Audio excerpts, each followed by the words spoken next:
So I'd like to start out with the story that you had mentioned to me earlier. Yeah. It says here that in a previous interview, you mentioned that, in quote, and it hit me in that moment that this is where I'm supposed to be. This is after you had an encounter with two students of color Yeah. and they had given you a good night before going home. Yeah. How has that moment shaped you into your leadership style? And how has that shaped your priorities as UHart's new president? Yeah. That's a great question. I think my leadership style and approach has been shaping over the last 30 or more years, since back when I was an undergraduate student and student leader. But I think for me, that experience and each one since is that leadership isn't about me. It's about the people that I lead. Hmm. And I think philosophically, that's really important to me. I think you find a lot of leaders for whom they make leadership all about them, how people respond to them, how they are viewed, etc. In this role as president, in my previous roles, they've always been student centered and student centric. What I do on a day to day basis is to ensure that the experiences that you all have can be transformative, where you feel important and where you feel as though you matter. And that's the business that I'm in, right? I say that I'm in the dreams business, Hmm. and that you have a dream for your life, for your career, for your education. You came to the University of Hartford in search of something. And so I've lived my academic life, I've had my educational journey. So it's not about me, it's about creating a space and an environment where you can achieve more of your dreams.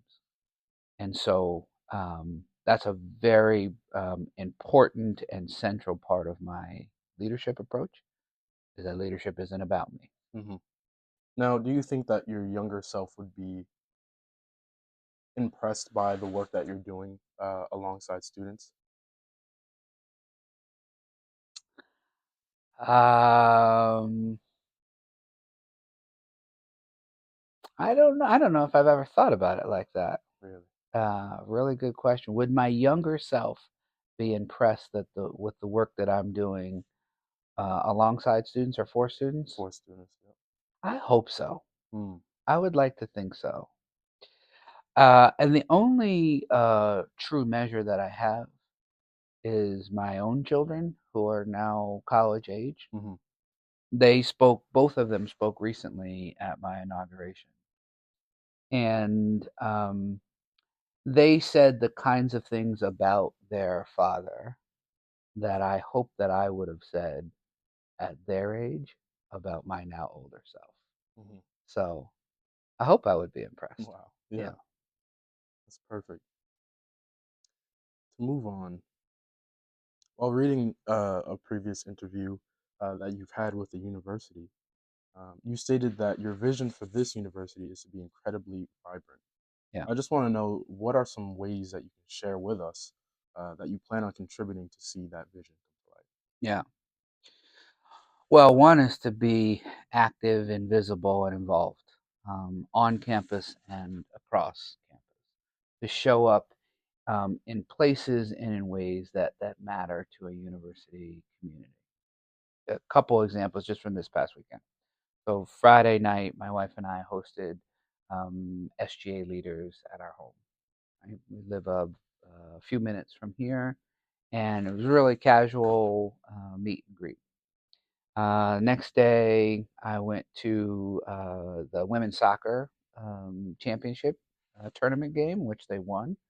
I think securing the first Division III conference championship in the school's history. Now I left there, went inside, and watched the kickoff to men's basketball. Now, for me, it's about just enjoying the university community, but it's also about showing up for students in ways that matter. I visited with CETA faculty, College of Engineering, Technology, and Architecture. and spent about an hour just engaging with faculty members. Just picked up soup earlier today in GSU, right? And always a chance to run into someone or just to check in on people. And I've been around in the greater Hartford community as well. I was at Travelers and Pratt and Whitney and Hartford Steam Boiler and singing the praises of you all as students and saying you really got to hire our students as interns and for full-time employment. So all of those things are about having an engaged and vibrant university community. Indeed. Sunday night, I was over at some neighbor's house talking about the University of Hartford in my first 4 months, and we were talking Division One, the transition from Division One to Division Three, and how I thought that added great vibrancy, and it gave me a chance to brag about our student athletes, our men's cross country team coming in first in the ECAC championships, and our women came in second, right? So I think that's about vibrancy, but for me as president, it's about being um, the face of this university and modeling the type of engagement that I want to see. Perfect. Now, I want to quickly talk about an email that you have sent the students. It was titled Reimagining Excellence Together. Yeah. And you basically talk about your experience walking around campus and seeing students. Yes. Would you be able to elaborate a little bit on your observations and how you feel about that? Yes. Head up, eyes open. So when I'm walking from place to place, I try not to have my phone in my hand, or if it's in my hand, I try not to be looking at it. I'm always got my head up and my eyes open. And I normally will say hello or good afternoon or good morning as students walk by, or just community members, faculty, staff, etc. And what I noticed early on is a lot of students walk with their head down, looking at their shoes, usually music in their ears, but not focused on who's walking by. And to me, I always want to try to reverse that and have the majority of students, even if they have music in their ear, that their head up and their eyes are open and they're watching and paying attention to who's passing them. It it's it's a litmus test for the level of engagement for me. And the ability to say, just to acknowledge each other that we're part of the same community. So again, just modeling the type of behavior that I want to see. But I think, particularly my background in student and campus life and my previous institution, I think that I know that there are dangerous consequences when a young person on a college campus doesn't feel seen or heard or appreciated. When they spend the whole day and they wonder, has anyone even seen me? I can sit in a dining hall and I can tell when a student is sitting by themselves by choice or because they have no other options. And you want to know how I can tell? The student who's sitting by themselves by choice because they want to be is usually looking at their phone or focused on, maybe they're preparing for class, reading notes, etc. The student that's sitting by themselves because they don't have any other option is almost always looking up. Wow. Their eyes are looking around just to see if someone will notice them. So it's more than just a corny thing that I'm doing. I want students to feel seen and appreciated, especially by their president. I see. That's powerful. I Is want to is quickly, real. it is very real. I want to mention what you had said. You said head up, eyes open, and greet each other. Uh, Committing consistently to even the smallest acts of kindness over time will make UHart a better and stronger community. I feel as if when I was reading the email, I can see I can almost feel your emotion in terms of how you notice these students on campus, and I can feel how much you care for these students on campus. And so, with that, I want to segue into my next question. Hmm. What are some pieces of advice that you would give for incoming freshmen particularly those who might be unsure of their career path, or Yeah, transfer students or international. yeah. Mm, I guess I would say what I've said to most new students when I engage with them, either through orientation or just meeting them. I ask, what are they most excited about in being in college? What would be the most exciting thing about being at University of Hartford? What are you most looking forward to? And typically they will say meeting new people. And then I will ask them, what makes you the most anxious, or gives you the most pause, or um, gives you the most trepidation? And you know what they say? What do they say? Meeting new people. Wow. And so my advice is, even if it gives you pause or makes you anxious, let's say that you've never played an instrument before, but you want to try something. You always thought that maybe I want to learn how to play guitar, play piano. Do it anyway. Yeah. If someone looks interesting, or you feel like, I always wanted this, that person looks really cool, I want to talk to them. Um, do it. Feel as though, um, give yourself license to explore. Maybe that's the best way of Yeah. doing it, even if it makes you anxious. Because what you will do is, over time, you will convince your body to follow along, even if your mind tells you, I don't think Yeah. I can do this. Hmm. I'm not sure I can go talk to that faculty member after class, even though I didn't understand a word that they said in class. Yeah. It would behoove you to go talk to that faculty member in their office hours. Hmm. Or maybe you were super inspired by something that you saw in class, right? Yeah. But you're not really sure if it would be kind of corny to go up and tell your faculty member that you were really inspired. Do it anyway. And the more that you do that, your body catches up to you, Yeah.